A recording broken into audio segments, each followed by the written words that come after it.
क्योंकि हम रिश्तों का बॉन्ड मजबूत बनाते हैं।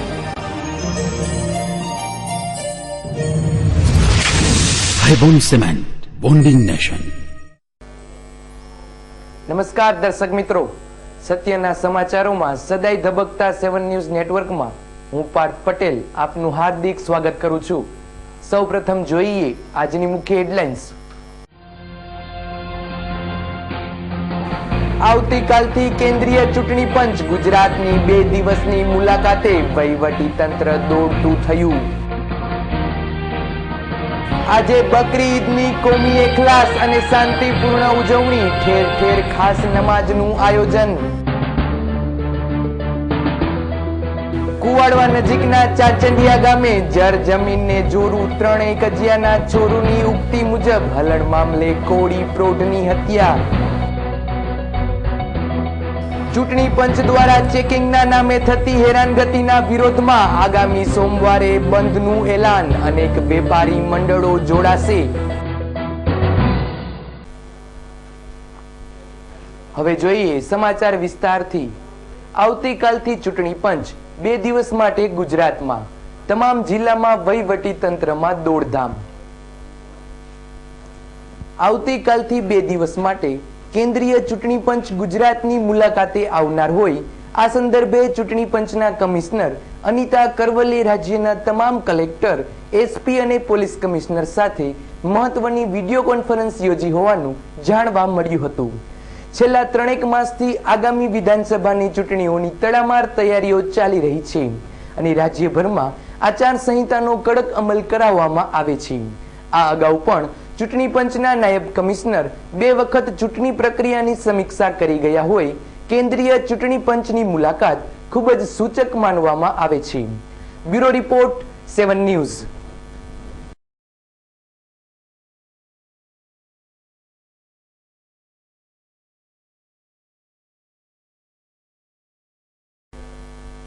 સૌરાષ્ટ્ર યુનિવર્સિટી દ્વારા સીબીએસઈની પ્રથમ તબક્કાની પરીક્ષા 124 સેન્ટરો પર આજથી પ્રારંભ। સૌરાષ્ટ્ર યુનિવર્સિટી દ્વારા આજથી ચોઇસ બેઝ સિસ્ટમ અંતર્ગત પ્રથમ તબક્કાની પરીક્ષાનો પ્રારંભ થઈ ચૂક્યો છે। 124 જેટલા કેન્દ્રો પર લેવાઈ રહેલી આ પરીક્ષામાં ગેરરીતિ ડામવા માટે 30 જેટલી સ્કોડ દ્વારા રાઉન્ડ ધ ક્લોક ચેકિંગ હાથ ધરવામાં આવ્યું છે। આ પરીક્ષાની સાથોસાથ યુનિવર્સિટીના પરીક્ષા વિભાગ દ્વારા ઉત્તરવહીઓની મૂલ્યાંકનની કામગીરી પણ શરૂ કરી દેવાશે, એવું જાણકાર સૂત્રોમાંથી જાણવા મળ્યું હતું। અહેવાલ ધીરેન રાઠોડ, 7 ન્યૂઝ, રાજકોટ।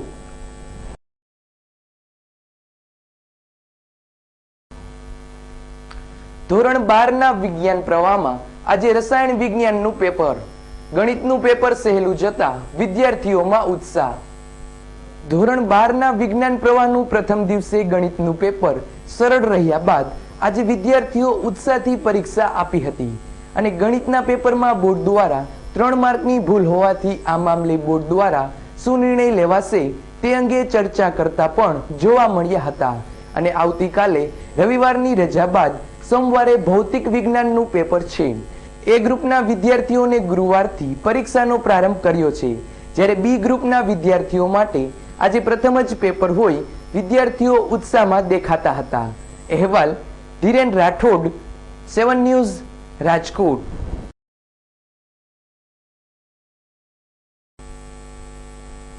રાજકોટ સહિત સમગ્ર સૌરાષ્ટ્ર કચ્છમાં આજે મુસ્લિમ બિરાદરો દ્વારા ઈદ ઉદ દોહાની ઉજવણી, વહેલી સવારે ઈદની વિશેષ નમાઝ।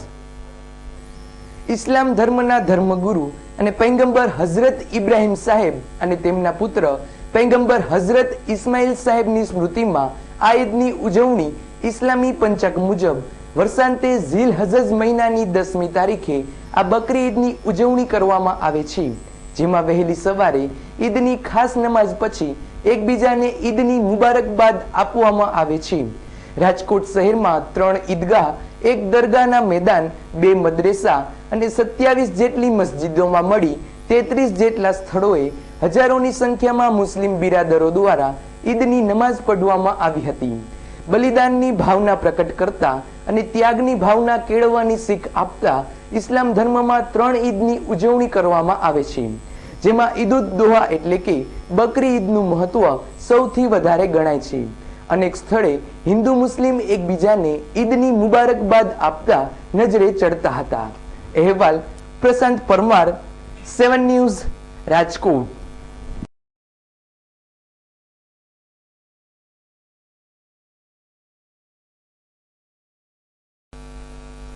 રાજકોટ શહેરના ભક્તિનગર પોલીસ સ્ટેશન સ્ટાફ દ્વારા 13.5 કિલો ગાંજા સાથે જંગલેશ્વરના હનીફ ઉર્ફે ગનીને દબોચી લીધો.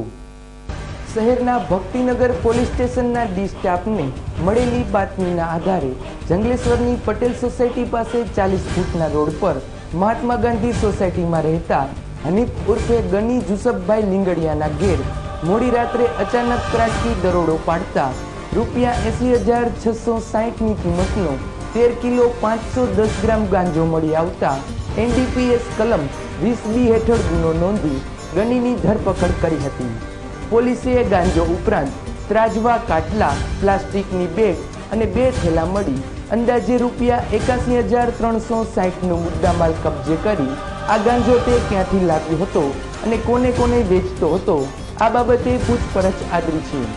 હાલ તો ગની એક પરપ્રાંતીય શખ્સ ગાંજો આપી ગયો હોવાનું અને પોતે તેને માત્ર જોવાથી ઓળખતો હોવાનું જણાવી પોલીસને ગોટે ચડાવી રહ્યો છે. પરંતુ આ અગાઉ પણ તેને બ્રાઉન સુગરમાં પકડાયો હોય તે નશાના વેપાર સાથે સંકળાયેલો જ હોવાનું માની આગળની તપાસ હાથ ધરી છે. અહેવાલ Hiren Rathod, 7 news, Rajkot.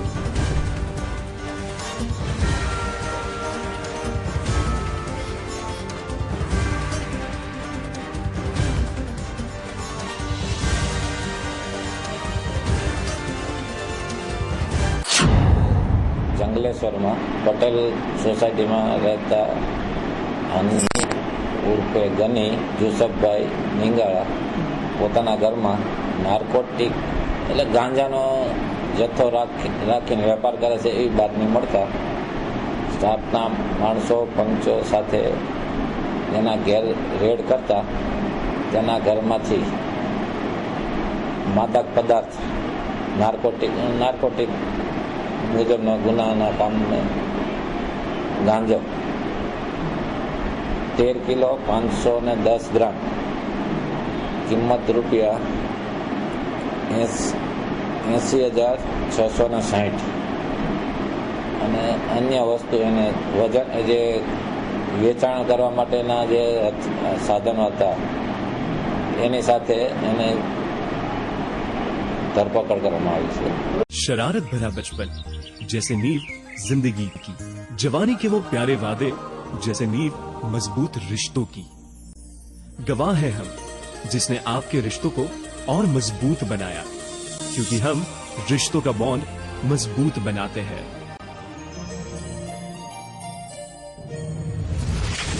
Highbone Cement, bonding nation. સમગ્ર સૌરાષ્ટ્રમાં એકમાત્ર ISO 9001:2008 સર્ટિફાઈડ મેન્યુફેક્ચરિંગ એટલે IQ ડિઝાઇન, જેમાં તમને મળશે revolving chair, computer chair, office chair, conference chair જેવી અવનવી લેટેસ્ટ ડિઝાઇનમાં અને અવનવા મનપસંદ કલરમાં 100થી વધારે મોડેલમાં ઉપલબ્ધ. તો પહોંચી જાઓ IQ ડિઝાઇનના અદ્યતન શોરૂમમાં અને પસંદ કરો અવનવી ચેર. 27 ગુંદાવાડી, પલંગ ચોક. ફોન નંબર 0281 2220 002 તેમજ 98 250 78 997 92 277 77 72 રાજકોટ. દિવાળીના તહેવારો નજીક આવતા જ વહેલી સવારે ઠંડીનો ચમકારો શરૂ. વહેલી સવારે ગુલાબી ઠંડી. થોડા દિવસ પહેલા જ ઉત્તર ભારતમાં થયેલી પ્રથમ બરફવર્ષા થયા બાદ ગુજરાતમાં પણ ઠંડીનો ચમકારો શરૂ થયો છે. રાજકોટ સહિત સમગ્ર સૌરાષ્ટ્ર કચ્છમાં વહેલી સવારે ઠંડકનો અનુભવ થયો હતો, પરંતુ સૂર્યનારાયણનો ઉદય થતાં જ ઠંડી ગાયબ થઈ ગઈ હતી. આજે વહેલી સવારે તો ઠંડીની મજા માણવા અનેક લોકો ઘરની બહાર ફરવા નીકળ્યા હતા અને ગુલાબી ઠંડીનો અનુભવ કર્યો હતો. વહેલી સવારે ઠંડો પવન પણ અનુભવાતો હતો. વાતાવરણમાં અચાનક પલટાથી શિયાળાના શોખીનોમાં આનંદ ફેલાયો હતો. જ્યારે શરદી ઉધરસનું પ્રમાણ વધતું જોવા મળ્યું છે. અહેવાલ પ્રશાંત પરમાર, 7 ન્યૂઝ, રાજકોટ.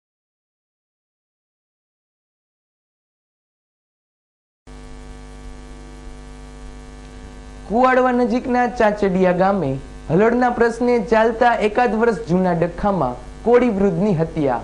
પૂર્વ ફોજીએ લાકડીઓ ફટકારી હત્યા નિપજાવી.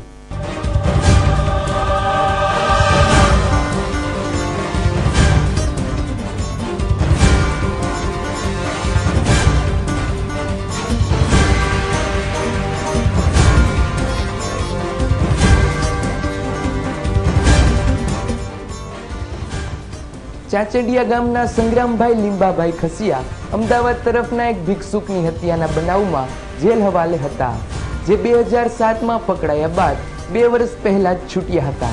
તેની વાડીની બાજુમાં જ વાડી ધરાવતા અને BSFની નોકરી છોડીને પરત આવી ગયેલા રઘુ નથુભાઈ કુમાર ખાણીયા વચ્ચે છેલ્લા એકાદ વર્ષથી હલણ બાબતે અવારનવાર માથાકૂટો સર્જાતી હતી અને સામસામી ફરિયાદો પણ કરવામાં આવી હતી.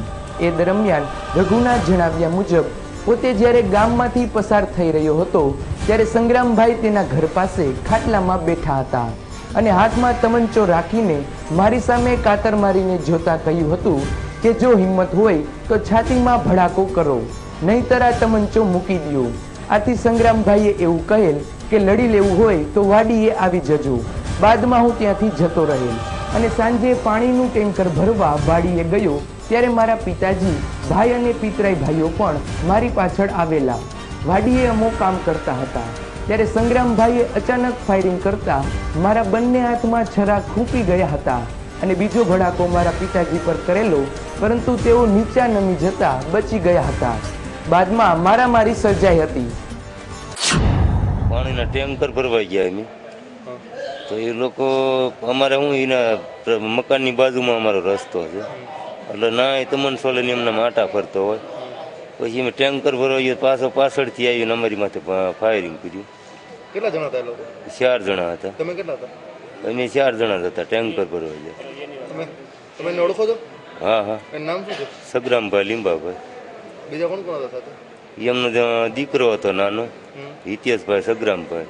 એક બંસી એની છોકરી છે અને વખતીબેન સગ્રામભાઈ એમના ઘરના પોતે છે. એ 4 જણા સાથે હતા? હા હા. કેટલા જણા ગોળી લાગી? ગોળી મને એકને જ લાગી હતી, પણ મારી માથે જ ફાયરિંગ કર્યું હતું.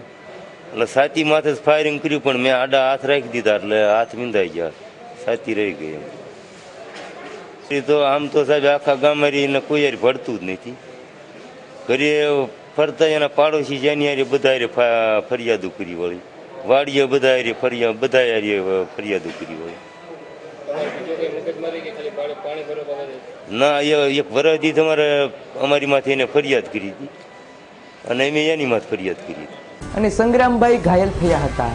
જ્યારે સંગ્રામભાઈના પુત્રના જણાવ્યા મુજબ સંગ્રામભાઈ ઘેર હતા ત્યારે રઘુએ ઝઘડો કરવો હોય તો વાડીએ આવજો એવું કહેતા પિતાજીએ ઘરમાં વાત કરતા મૃતક સંગ્રામભાઈ, તેનો પુત્ર નારણ ઉર્ફે હિતેશ, તેની પુત્રી અને પત્ની એમ ચારેય વાડીએ ગયા. ત્યાં અચાનક જ રઘુ અને તેની સાથે રહેલા 7 શખ્સો અચાનક જ તૂટી પડ્યા હતા અને સંગ્રામભાઈને બેફામ માર મારતા તે પડી ગયા હતા.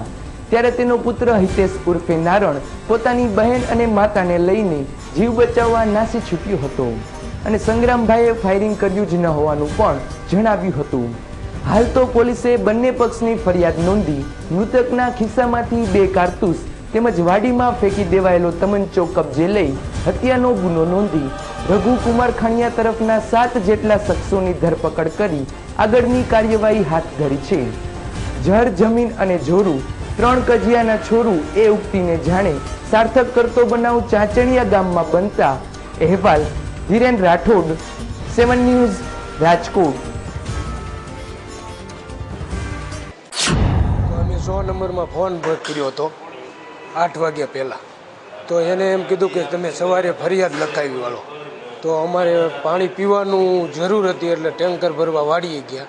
તો એ વાડીએ આવીને એને ફાયરિંગ કર્યું અને રઘુભાઈને લાગી ગયું અને પછી ફાયરિંગ કરીને એના પડામાં ભાગી ગયો. આની પહેલા તમારી સાથે શું દુશ્મની હતી? દુશ્મની કાંઈ નહીં, અમારે શેઢો વાડી અમારે બાજુમાં છે એટલે એ ફરિયાદ કરે છે, અવારનવાર અમારી ઉપર ફરિયાદ કરે છે એ, અને બહુ હેરાન કરે, અને એ માણસ બહુ ઓલો છે, અને એક ખૂન કરેલું છે એને. કેટલા લોકો હતા એ લોકો? એ 4 લોકો હતા. કાંકરિયા ગામે સંગ્રામ લીંબા અને રઘુ નસુ 2 કોળી પરિવારો છે, અને એ 2 કોળી પરિવારોના ખેતરોને હાલવા ચાલવાના રસ્તા બાબતેનો બેનો વાંધો હાલે છે. એટલે આજરોજ અમને એક ટેલિફોન આવ્યો કે ભાઈ અહીંયા આવી રીતની માથાકૂટ થઈ છે ને ફાયરિંગ થયું છે, તાત્કાલિક આવો.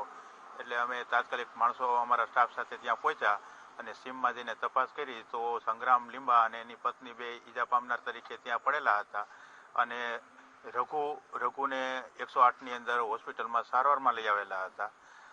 ત્યાર પછી અમે ફરીવાર પાછા 108ને ફોન કરી અને સંગ્રામ લીંબાને ને એના પત્નીને 2ને સારવારમાં મોકલા, અને સંગ્રામ લીંબા અહીંયા આવ્યો તો એ મરણ ગયેલો છે. એને મારામારીમાં ઈજા થયેલી છે, અને રઘુ નથુને ફાયર આર્મ્સથી ઈજા થયેલી છે. હવે બંનેની ફરિયાદ લેવાની ને તજવીજ. આચાર સંહિતાના નામે વેપારીઓને કરાતી કનટગતના વિરોધમાં રાજકોટ ચેમ્બર ઓફ કોમર્સ દ્વારા અપાયેલા બંધના એલાનને સૌરાષ્ટ્રભરમાંથી ટેકો જાહેર.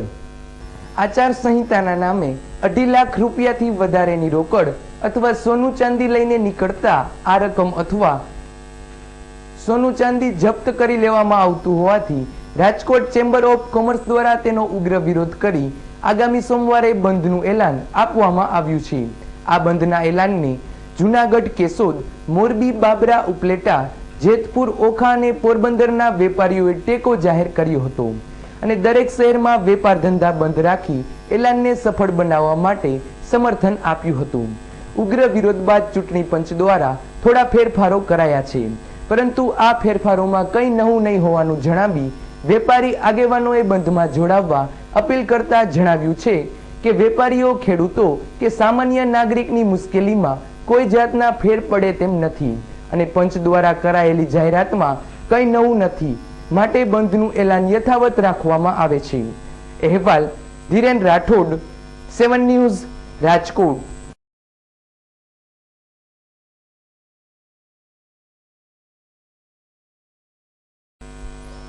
તો દર્શક મિત્રો, આ હતો આજનો 7 ન્યૂઝ નેટવર્કનો સમાચાર અંક. આવતીકાલે નવા સમાચાર અંક સાથે ફરી મળીશું. ત્યાં સુધી રજા આપશો. નમસ્કાર.